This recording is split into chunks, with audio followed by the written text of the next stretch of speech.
আজকে আমরা একটা বিষয় নিয়ে কথা বলতে চাই, যেটা হচ্ছে এনডিসি তে হঠাৎ করেই গণমাধ্যম কর্মীদের উপরে চড়াও হলো শিল্পীরা, এনডিসির যারা নায়ক নায়িকা আছে তারা। আর আমরা একটু কথা বলার চেষ্টা করবো, গণমাধ্যম কর্মী আমাদের সাথে আছেন।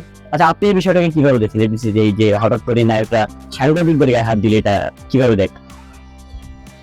আপনাকে অসংখ্য ধন্যবাদ। আসলে বিষয়টা খুবই দুঃখজনক। আমাদের বাংলাদেশের শিল্পী সমিতি নিয়ে বা শিল্পীদের নিয়ে কথা বলা যদিও ঠিক না, কারণ আমার দেশের গৌরব বা গর্বের তারা। কিন্তু এর মধ্যেও আজকে যে ঘটনাটা ঘটিয়েছে এটা পুরোপুরি একটি দুঃখজনক ঘটনা।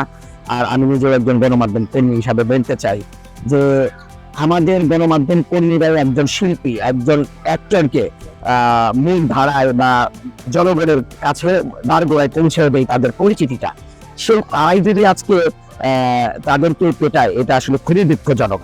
আর আমার খুবই দুঃখজনক এই যে লোকগুলি পিটিয়েছে, যে আসলে তাদেরকে আমার অ্যাক্টর তোকে ঘৃণা হচ্ছে, যে যারা পিটিয়েছে তাদেরকে জনসাধারণ আদে চিনে কিনা, মানে নায়ক বা একজন শিল্পী হিসাবে আজও মনে হয় জনগণ চিনে না, তারা একটু খেয়েছেন।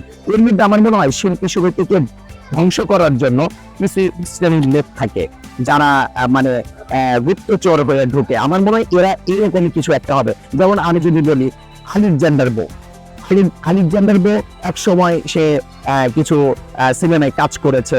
আমার মনে হয় একটা সিনেমাও খুঁজে পাওয়া যাবে না, আমি সঠিক জায়গায় বলতে পারি, তারপরে মনে করি কোন সিনেমায় খুঁজে পাওয়া যাবে না যে একটি সিনেমাতেও সে মেইন হিরোর ক্যারেক্টার করেছে।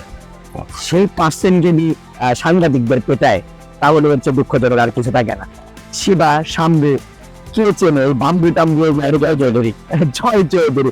আসলে বিষয়টা আমার কাছে হাস্যকর মনে হয়। জয় চৌধুরী যা গণমাধ্যম কর্মীরা কিছু ডিজিটাল তাদেরকে উঠাইলো, মানুষ তাদেরকে কিছুটা চিনলো, কিছুটা আমি বলবো মানে ওই যে সরিষাকে মানে কয়েক টুকরো করলে যে যতটুকু খণ্ড পাওয়া যাবে তার মতো করে, সেই দিকটি যদি গণমাধ্যমকে পেটায়, গণমাধ্যম জাতির বিবেক, জাতির দর্পণ, যারা যে কোনো বিষয় জনসাধারণের সামনে বের করে পৌঁছে দেয়, খবর যে কোনো ধরনের বাস্তবতা তুলে ধরে, তাদেরকে পেটায়।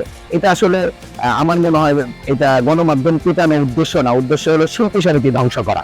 তাই আমি মনে করি যে এই শিল্পী সমিতিকে ধ্বংস করার জন্য যে পাইতারাটা চলছে, যে যারা পেটালো তাদেরকে দৃষ্টান্তমূলক শাস্তির আওতায় আনলে শিল্পী সমিতি নেতৃত্বে ফিরে আসবে। এবং এই শিল্পী সমিতি শুধু বাংলাদেশে নয়, বিশ্বের মধ্যে একটা আইকন হয়ে দাঁড়াবে যদি দৃষ্টান্তমূলক শাস্তির আওতায় তাদেরকে আনা যায়।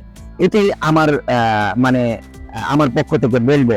আর আমি বারে বারে মনে করি যে সকল ব্যক্তিরা পিটিয়েছে, এদেরকে মনে হয় বাংলাদেশে যদি 100% লোক থাকে, তার মধ্যে 3% লোক মনে হয় চিনেন না। এটা আপনি নিজেও মনে করেন, আপনি নিজে একজন গণমাধ্যম করবেন, আপনি নিজেও বুঝবেন 10% লোক চিনে না। সে জয় চৌধুরী, কোথাকার শিবা, কোথাকার সাম্বু, কি ভাম্বি টাম্বু, এগুলা সাংবাদিক বেলেন একজনদের পিটায়, এগুলো হাস্যকর এবং আমার কাছে তিনি দুঃখজনক। এদের দৃষ্টান্তমূলক শাস্তি দিতে হবে।